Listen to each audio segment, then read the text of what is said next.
Oh, hi there again, YouTube. This is Wally from drunkontacos. Quick note, you can find us at drunkontacos.com. You can find us on Facebook at facebook.com/drunkontacos, all one word. You can find us on Instagram at drunkontacos, all one word. You can find us on Twitter at drunkontacos, all how many words? Just one. But we don't post on Twitter because who gives a shit about Twitter? Today I am trying out a new camera setup.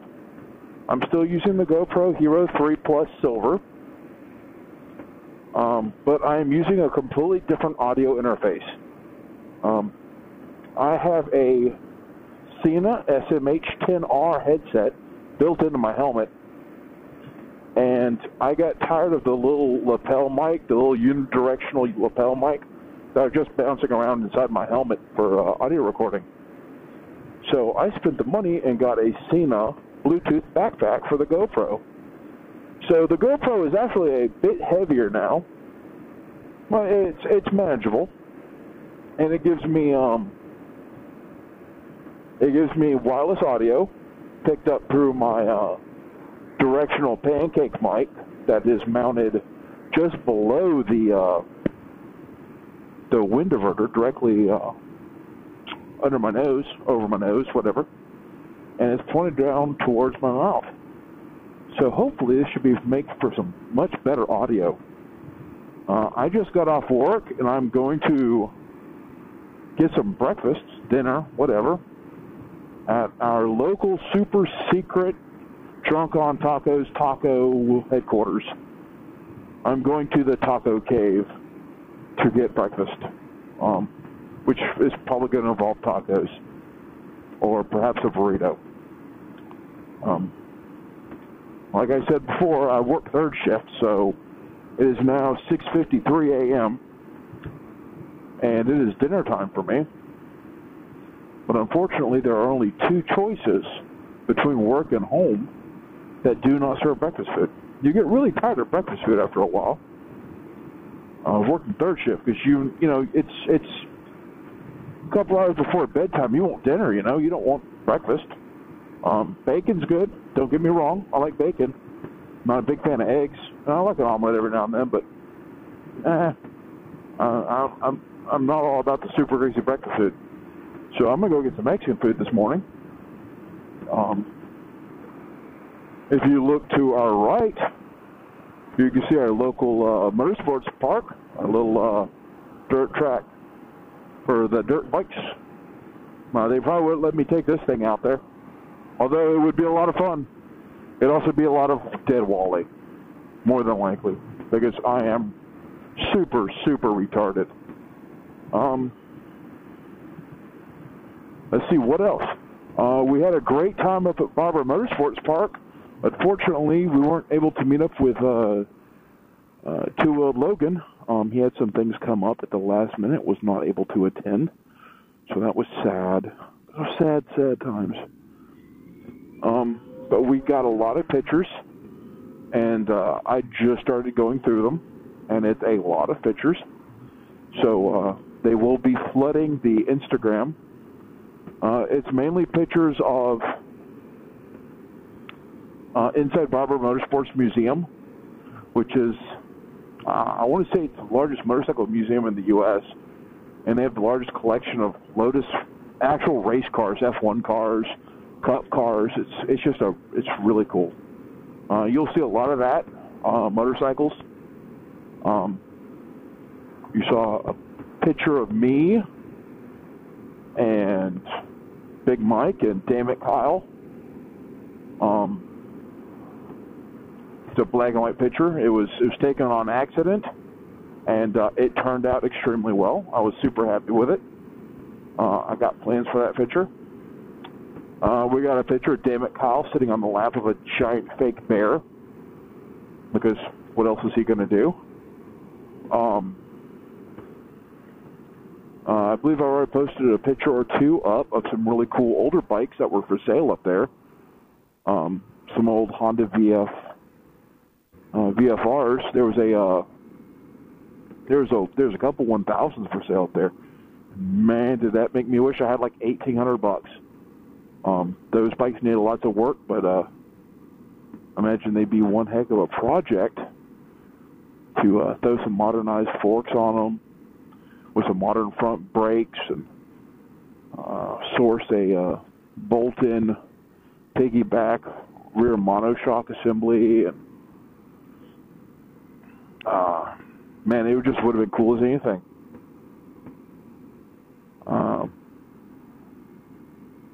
I'd like to do that one of these days, but that's the closest I'll ever come to owning a MotoGP bike. You see us currently going through the lovely town of Newton. The town of Newton, they got a water tower, and they got a gun store, and it's actually a pretty nice gun store. They got a pretty nice selection of firearms. In case you didn't know, we at Drunkontacos love guns. We love things that go bang and things that go boom. And oh yeah, so I threw up a picture of this bike right here, partially disassembled, saying, "Hey, what was I doing to this bike? Take some guesses." I had one reply, and he's like, "I've got no idea. It looks like you've got half the bike torn apart." And it really wasn't that much taken off the bike. It was just some side panels and the tank itself and a couple other things. But the clue was that the fuel injectors were no longer plugged in, and that the upgrade was a non-standard upgrade for this make, model, year of motorcycle. This is a 07 Z1000 Kawasaki, US spec bike. The upgrade I was making was a Power Commander. Your standard upgrade would be a Power Commander 3 USB, whatever.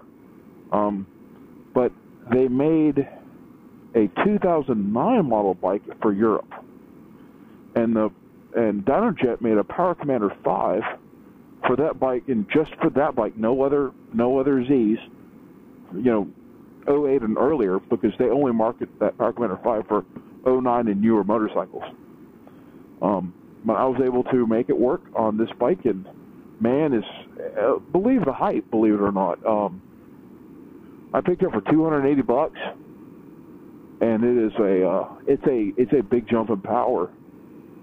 The bike has more power now with the silencers in the mufflers than it did before with them out. First gear wheelies are fairly violent now.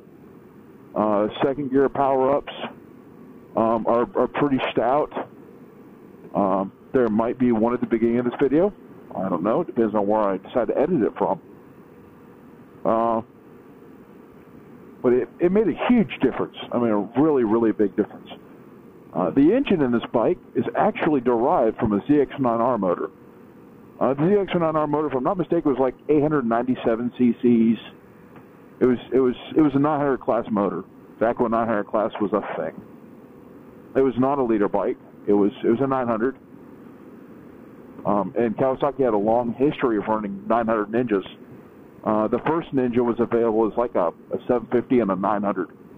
I used to have one of the 900s in boxes. I had an old NCR 1000 that I picked up from a guy, and he wouldn't let me buy it unless I took this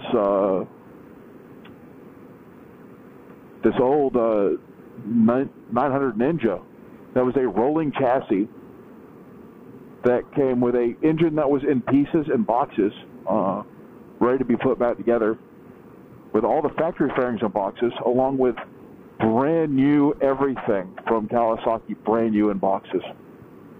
And a buddy helped me out with some stuff, and so I was like, "Hey man, you want a motorcycle? Here, put this thing together." And I have no idea whatever happened to that bike. I think he ended up parting it out on eBay and making a lot of money off of it. But hey, I give it to him because he helped me out with some stuff. So that was awesome. Whatever he got out of it, he got out of it. That's cool for him.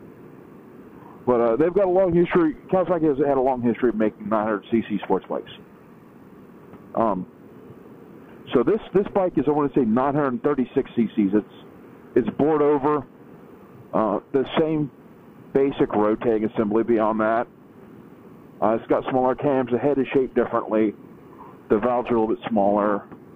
The exhaust is 4 into 2 into 2. And 4 into 2 into 1 into 2. It's a weird exhaust setup.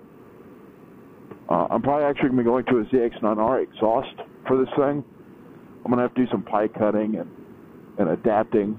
But yeah, that's what motorcycles are all about, It's taking something that nominally fits and making it fit really good. We the drunkontacos crew, we have a long history of just making stuff work. But one of the big differences is the weight of the flywheel between this motor and the ZX9R motor.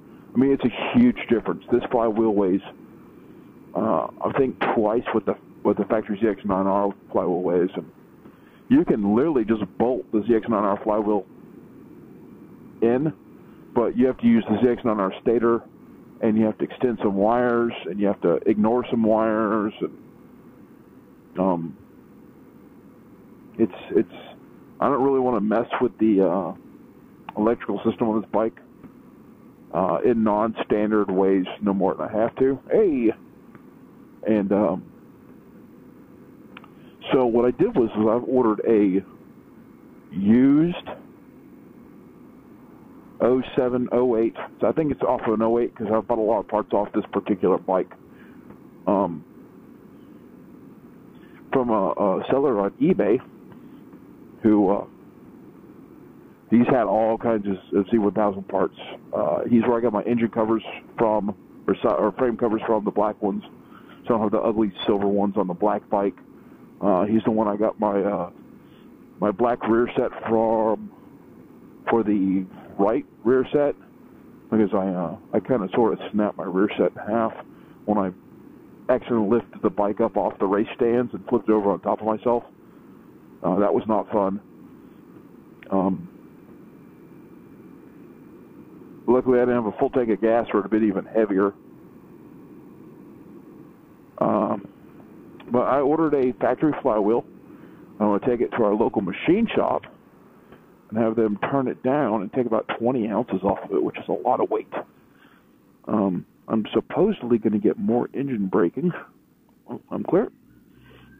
And I'll also get a lot faster spooling up bike. The folks that have done it on the 03 to 06 first gen Z1000s have said that it's more power than getting a air filter, an airbox mod, a full exhaust, and a power commander.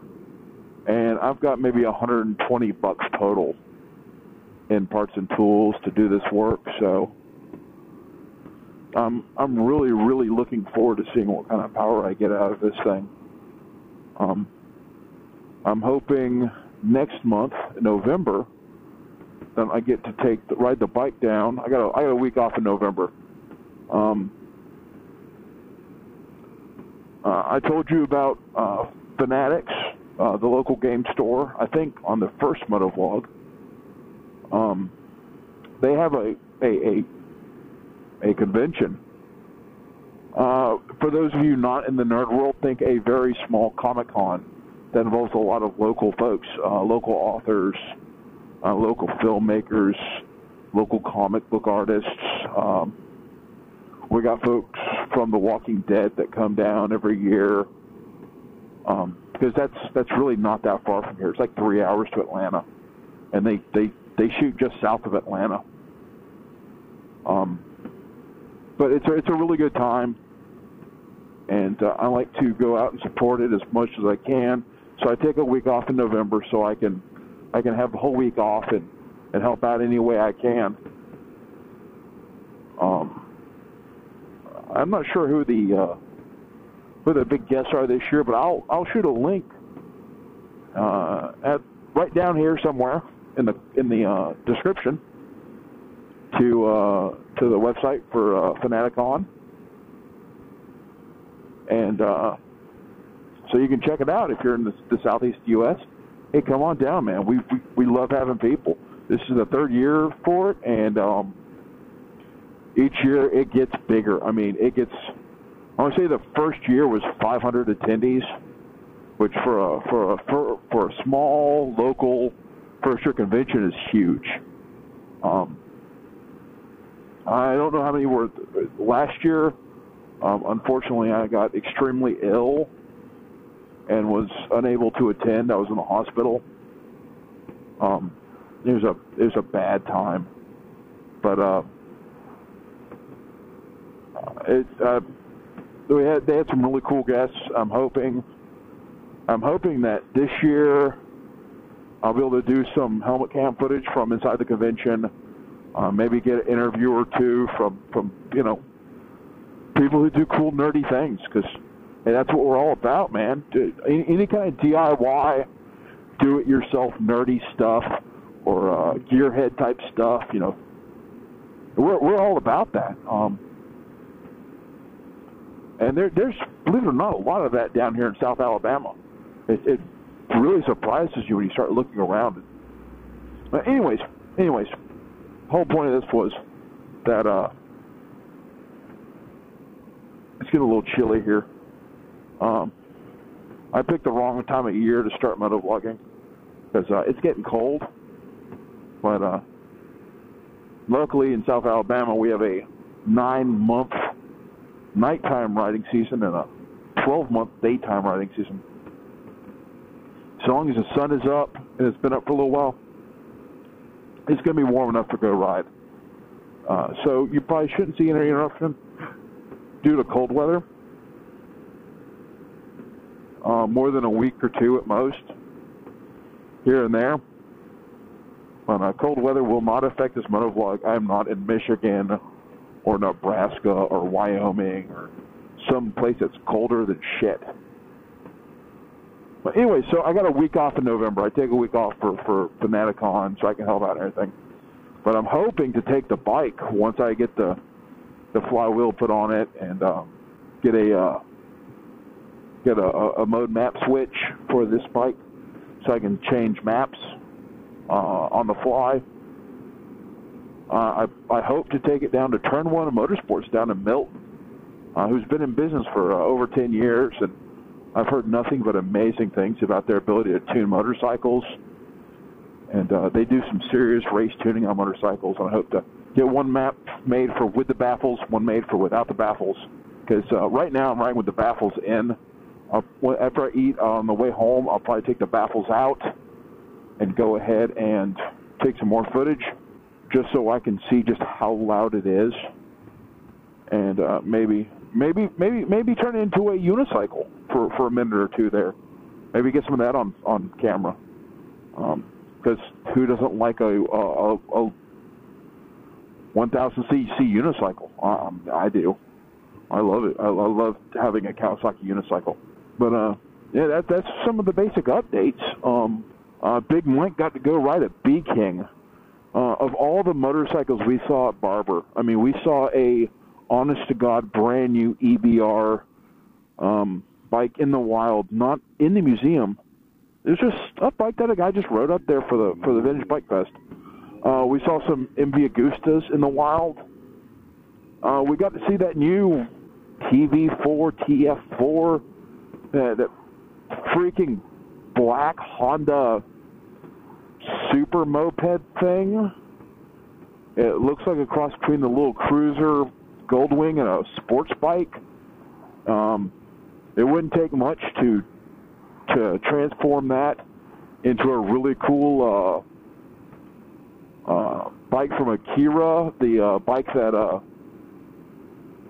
Kaneda rode. Man, if I ever hit the lottery, I'd probably build one of those off that chassis, because that thing just looks cool. It looks weird, but it looks cool. There was another motor vlogger on Instagram not long ago who took a picture on one and said he got to ride it. It looked really cool. I can't remember who it is, but it looks cool. But we saw everything we saw. We saw all these crazy motorcycles, MV Agustas, EBRs. We got our asses handed to us on the way up there by a guy on a Triumph Rocket 3, like what old Shade Tree Surgeon rides, and that's a neat bike. There are people say, "Oh, it's a cruiser." Man, it dusted Big Mike's R1 and walked off from him. And you know, a lightweight 5-valve carburetor R1. It's, you know, it only makes like 135, 140 horsepower, 135 at the crank or at the wheel. 135 at the wheel, brand new. But it doesn't weigh much, and it is a tool for going fast. And this thing just walked off from him. Big Mike's bike walks off from me, and I'm geared to hell and back on this thing. I literally don't think they make a bigger rear sprocket for this bike than what I've got on it now. And I know they don't make a smaller front sprocket, because I looked. And I was able to, my max gearing is down 1 up 5. Sprockets, front to rear, not shifting. And trading top speed for torque and acceleration. What else? There's some other things I want to go over. I can't remember what they were now. Anyway, just, I figured I'd give a quick update. Traffic. Traffic. Oh, traffic. Oh. There's our super secret taco headquarters. So I'm going to nip over there, and I'm going to get some food, and I'm going to flirt with the pretty ladies behind the counter. I'm going to go get me some food, because you will notice that there's that Del Taco right the fuck there. And my belly is empty, and I need to fill it with Del Taco, like super bad. And it is 7:30. Yeah, so I'm going to go ahead and sign off. As for basic content, that's it for now. Hey, look, it's me. Hi. So, for Drunk on Tacos, this is Wally, the guy right here behind the camera, that guy behind the camera. Signing off. If you want to see more, you can go to facebook.com/drunkontacos, all one word. You can follow us on Instagram at drunkontacos, one word. And if you really want to, if you really feel the need to, I guess you can follow us on Twitter. Although that's going to be useless because we don't like Twitter. Twitter, once again, is the most useful tool for telling the world when I got to go poop. And I don't even use it for that. I don't even use it for its intended purposes. Oh, and you can go to drunkontacos.com, where 99% of our content will be hosted. If you want to learn more about us from Drunk on Tacos, hopefully we'll be doing more of the Who We Be sections for members of the crew, more than just, you know, that guy behind the camera. If you want to see our photos, you can go to Stuff We See, which is currently just a feed of the Instagram page, or the Instagram feed, but hey, whatever. And you can go to the Stuff We Do, and that's where you'll see not Motomos, hashtag Music Monday, where I put up music videos, and a little blurb about each one once a week, and hopefully introduce you to some music that you haven't heard before. Some really cool stuff. I've already put some of my favorite music up there, and I will continue to do so. Yeah, I think that's it. Anyways, YouTube, you have a great day. I'm going to go get fatter. Bye.